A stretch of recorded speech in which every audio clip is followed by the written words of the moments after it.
ஒரு மிக்ஸி ஜாரில் ஒரு கை தேங்காய் துருவினது எடுத்து போட்டு 5 பல் வெள்ளை வெங்காயத்தை எடுத்து போட்டு ஒரு பெரிய வெங்காயத்தை போட்டு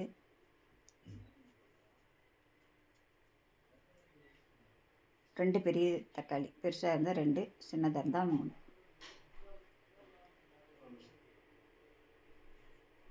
கருவேப்பிலை, கொத்தமல்லி, 2 ஸ்பூன் மிளகாத்தூள். உங்களுக்கு தேவைன்னா இன்னும் கொஞ்சம் போட்டுக்கோங்க. உப்பு அளவு தேவைக்கேற்ப உப்பு போட்டு எல்லாம் தண்ணி ஊற்றி கொஞ்சம் அரைச்சிக்கணும்.